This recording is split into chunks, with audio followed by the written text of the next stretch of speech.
built a $250 billion tunnel, and it can't stop.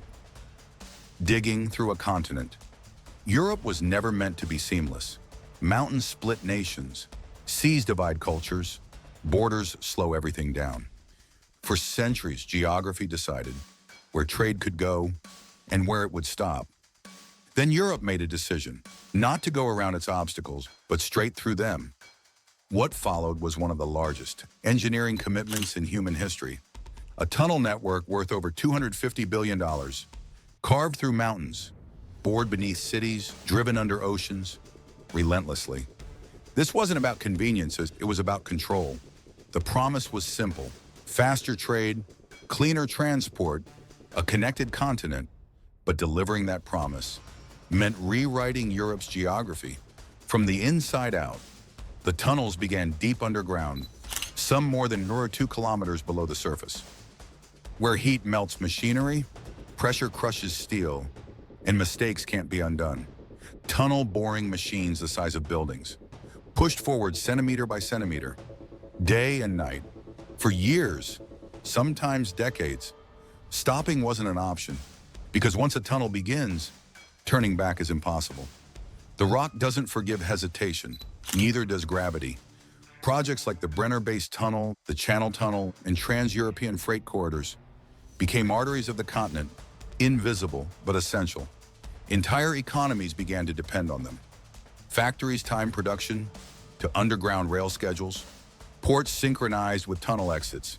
Cities grew around routes. That didn't exist on maps. But the deeper Europe dug, the more complicated everything became.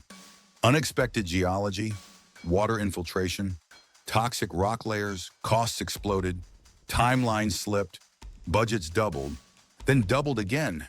Yet the machines kept moving, because stopping a tunnel midway creates something worse than debt. It creates collapse. Engineers faced a brutal reality. A half-finished tunnel is more dangerous than no tunnel at all. So construction continued, no matter the cost. Politics followed underground. Countries argued over routes. Regions demanded access. Environmental groups fought expansions. But once drilling started, decisions were already locked in. Europe had crossed the point of no return. The tunnel wasn't just infrastructure anymore. It was policy. And as freight shifted from roads to rail, the system expanded again. More tunnels, longer routes, deeper cuts through the continent. What began as a solution to congestion became a permanent obligation. Maintain it, expand it, never let it fail. Because if the tunnels stop, Europe slows. If Europe slows, the world feels it. This is the hidden truth behind Europe's underground empire. It doesn't just move trains, it moves the continent itself. And once a continent is built to flow through tunnels, it can't stop. The cost of going deeper. Digging through Europe was never just engineering. It was negotiation with the Earth itself. And the Earth didn't cooperate. Early surveys promised stable rock. Reality delivered fractured stone, pressurized water, and underground temperatures. Hot enough to warp steel, every kilometer brought surprises, none of them cheap. In several projects, water broke through tunnel walls. With the force of a river, entire sections flooded in minutes. Machinery was abandoned. Work sites were sealed. Years of progress disappeared overnight. Then came the gas pockets, invisible, explosive, unforgiving.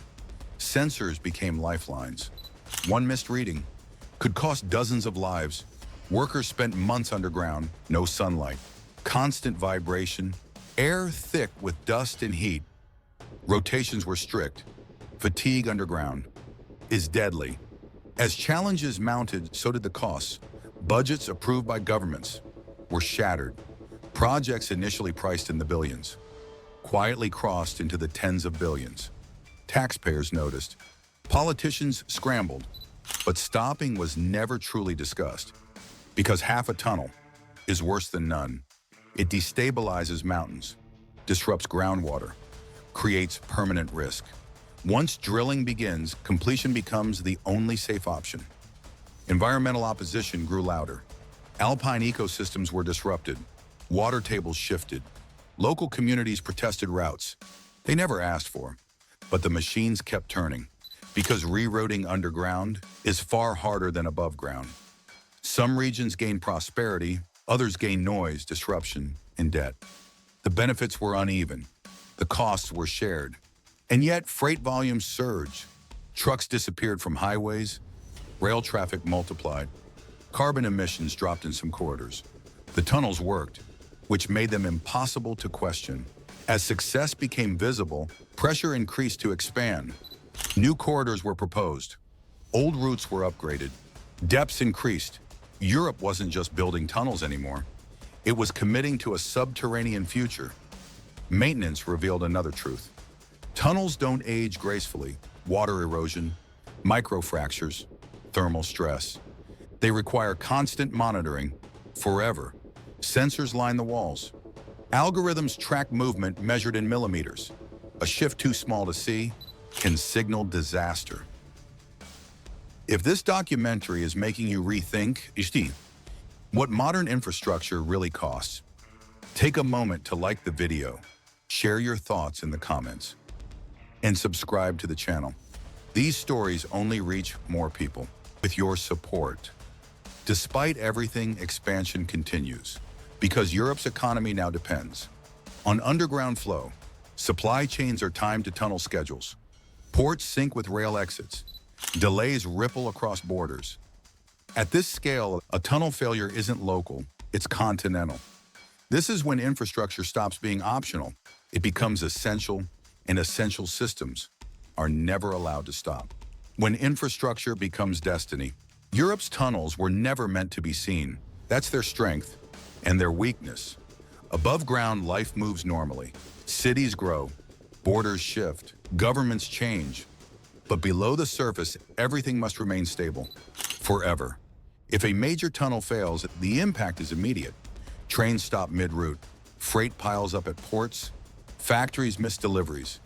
Within hours, entire supply chains slow. Within days, economies feel the pressure. Emergency plans exist, alternate routes, manual overrides, rapid response teams, but no backup system can fully replace the underground network. There is simply too much volume, moving through too little space. Maintenance has become a permanent operation. Crews work at night. Sensors stream data constantly. Repairs happen while traffic continues above. Stopping a tunnel is now considered a last resort. As tunnels age, costs rise, not linearly and exponentially. Concrete cracks, steel corrodes, water always finds a way back in. What was once a construction budget becomes a lifetime expense. Future projects face an uncomfortable truth. Every new tunnel adds to the obligation. More kilometers to monitor, more systems to maintain, more risk to manage. And yet expansion continues. Because Europe is built around these corridors now, urban planning follows tunnel exits. Logistics hubs cluster underground nodes. The geography has already changed. This is the lock-in effect. Once infrastructure reaches this scale, it reshapes behavior. Stopping would require redesigning the entire continent. No government is prepared for that. So the tunnels remain invisible, essential, unquestioned. They represent Europe's belief that efficiency can overcome geography, that technology can smooth borders, that movement should never slow.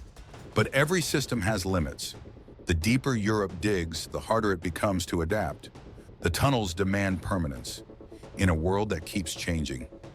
This is the true cost of going underground. Not the money, but the commitment. Europe didn't just build tunnels, it built a future that must keep moving. Because once a continent flows underground, it can't stop. If you want more documentaries that go beyond headlines and reveal the hidden cost of the world's biggest systems, like the video, leave a comment, and subscribe to the channel. These stories don't end when construction does. They shape the world long after.